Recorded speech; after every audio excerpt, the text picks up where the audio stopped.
Well,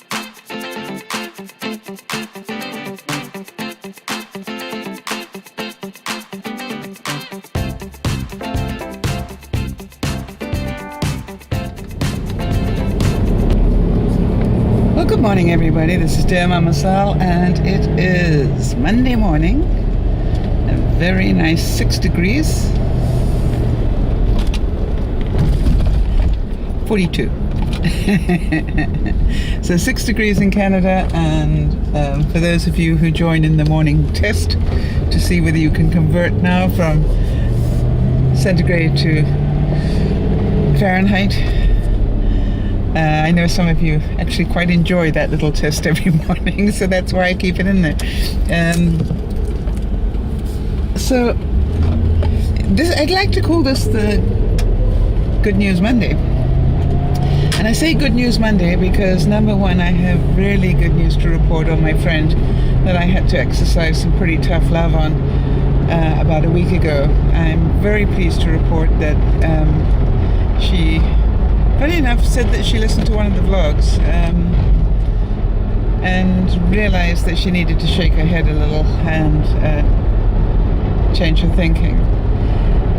And understood that every morning, she gets to choose what sort of attitude she wants to have, and that for too long she had an attitude of victim.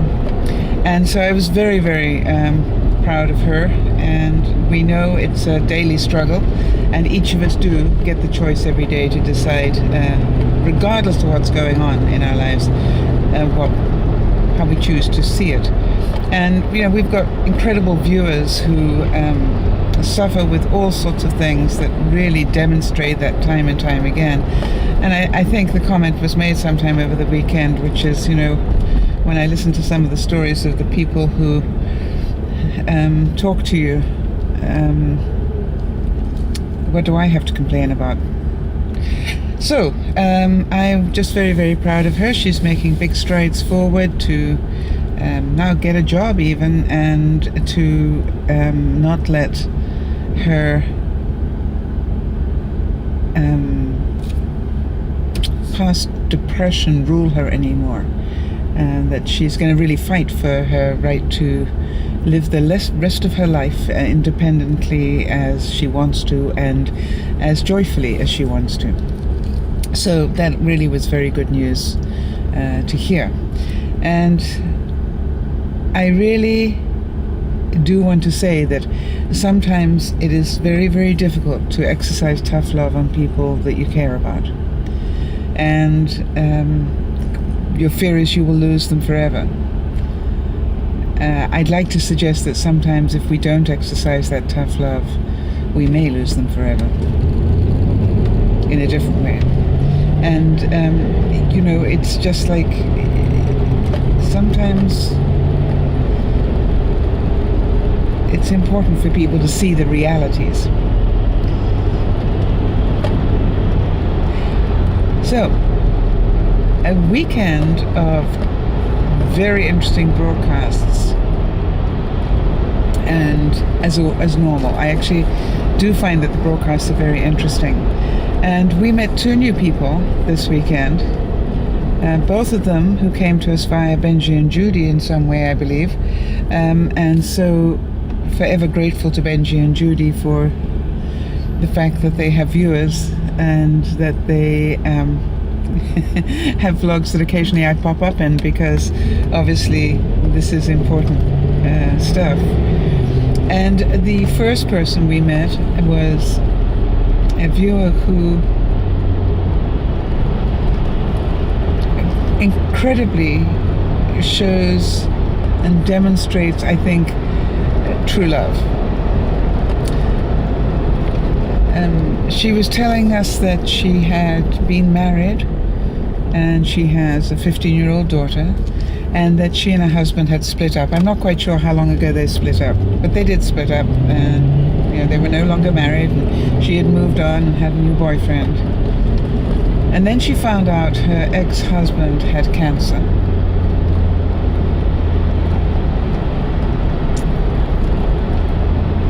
And you have to ask what you would do in this case, and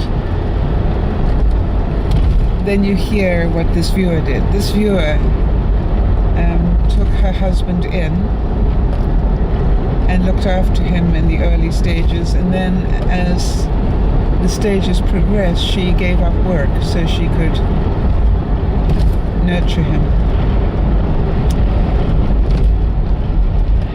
Not only that, but the 15-year-old child obviously started to struggle at school because of the emotional issues surrounding the illness of her father. And she started to do virtual schooling, and that didn't work very well. And so what she did was start being homeschooled by this same viewer. And of course, being who I am, I asked her what she did in her spare time. And bless her heart, she doesn't know us very well. So she said, bless her heart, she wrote back so nicely. Actually, I don't have a spare time. I said, really? You know, you look after a cancer patient 24/7 and you homeschool your daughter. And so with a lot of love, and I must admit she did crack up laughing, and we got her laughing quite a bit. And she thanked us so much for the opportunity to laugh. And although we had, you know, obviously tons and tons of compassion and support for her, we did manage to balance that out with some hefty laughter. And as you can imagine, one of the things that I really encouraged her to do was to make time, to have some time for herself. At the moment, she has 5 days of respite, which is very important. And the first thing she did was get sick. And that didn't surprise me at all. And some of you probably relate to that, which is you're so busy looking after everybody else, and then suddenly you have time for yourself and you get sick. It's like it happens a lot with people when they go on vacation. You know, you work, you live off adrenaline, you go 24/7, go, and then you stop. And you have nothing to worry about as much, you know. I say nothing, it's not true. Everybody has something to worry about, but, you know, it's just not that constant stress. And then we get sick because our we become vulnerable in some ways in that. So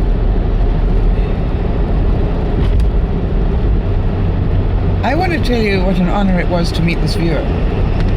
And of course, it brought up a lot of the usual things, which is, you know, first of all, it takes courage to come up and join a chat room where you have no idea who's going to be there or how they're going to treat you or anything like that.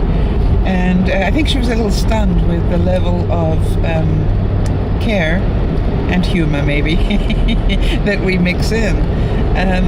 But that's who the group is. You know, this is not just about me. This is like a group of people, all of whom are really very kind people. And so it really was delightful. And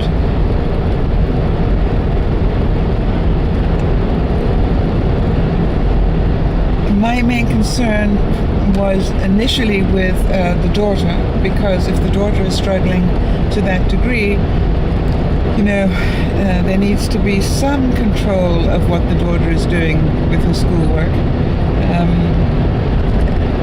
But I understand that with all this going on, it must be difficult. So I suggested that she might like to try some compromise stuff. You know, if you do X amount of work, then we'll do this as a treat. You know, something that she wants to do that gets them both out and about and enjoying life together a little bit. It's going to be a very difficult, you know, time coming up for both of them, and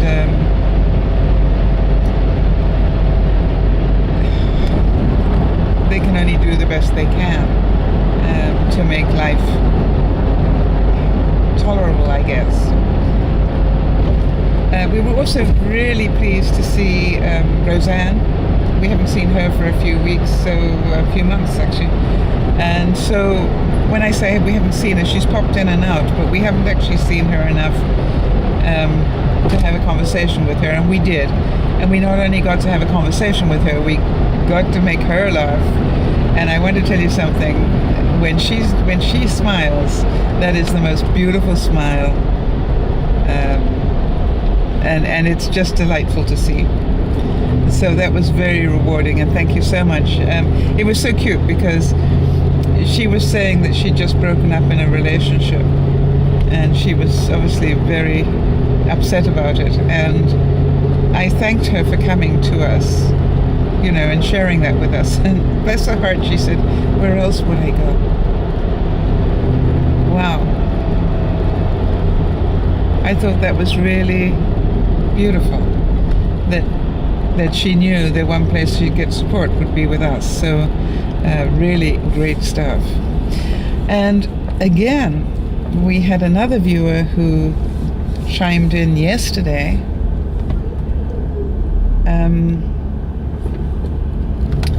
and she was telling us that she's totally overwhelmed because she has a son, I believe, with all sorts of spinal issues. Now, I'm not a big medical person, but they certainly sounded like some pretty serious issues. And from what I understand, within the next 6 months, he is going to need an operation. And that operation could leave her, I think he's 13, her 13-year-old son paralyzed.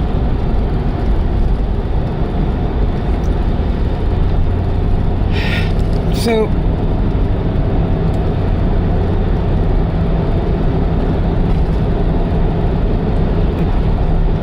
it was just, to me, it was just like, wow. And I am so grateful that all these people in time of great pain, personal pain, knew that, or hoped maybe.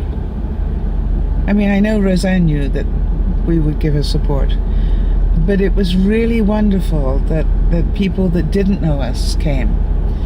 And as I said, I'm really very, very grateful to Benji and Judy for giving us space where people who are struggling know that they can come and talk about their stuff. And the other thing, of course, is we know that anybody who does that is probably going to be hanging around a little bit, and that will in their own time, give support to other people who are struggling. Because I think most of us like to pay things forward.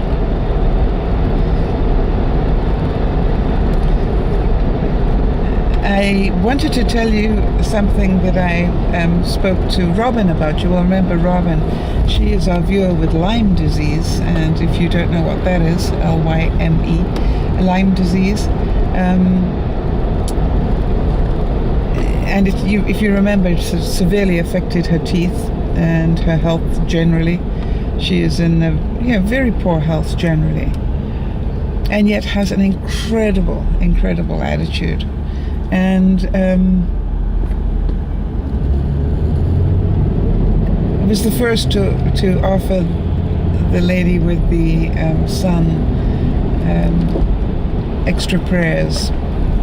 Apparently she runs a prayer group for children, and I thought that was just so typical of Robin. Don't let me worry about my stuff, let me worry about somebody else's. And so that was really beautiful to hear, and I thank you for that, Robin. It was just so typical of you. Anyway, so Robin was telling me in between all of this that she had planned to move back to her home area in the northeast. Well, I say the northeast, but I think Pennsylvania sort of area. I could have that wrong, so forgive me if I have.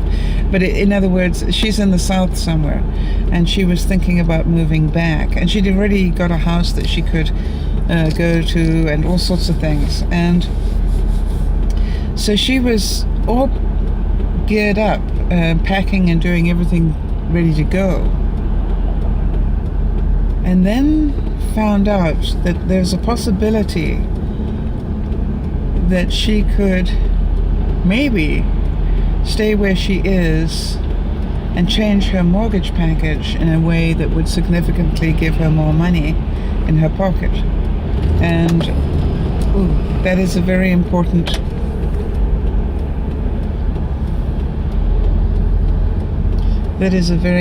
thing, to be able to consider that. And then she got into that cycle that some of you know, which is should I or shouldn't I, and if I do this and do that.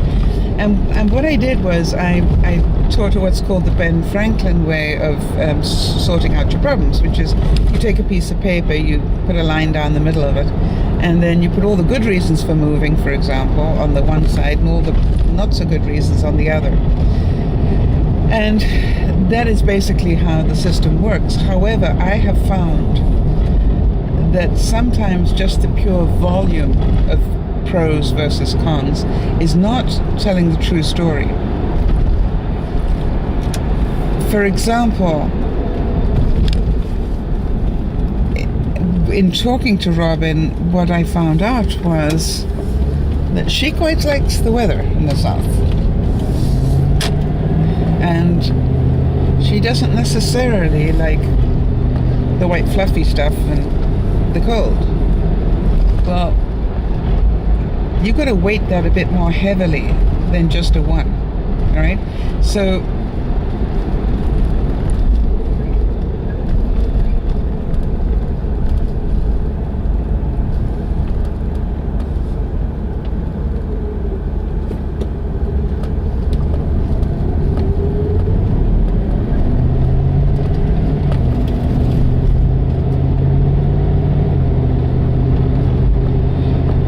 sorry everybody, I just passed an accident.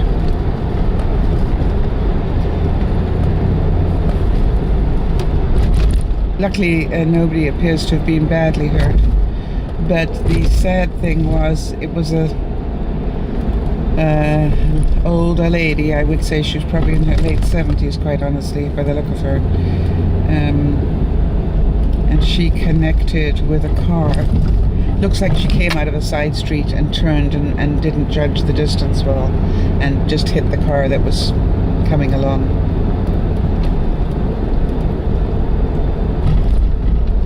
Very sad.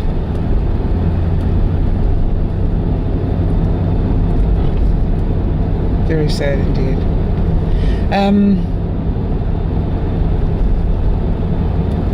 I have no idea what I was talking about.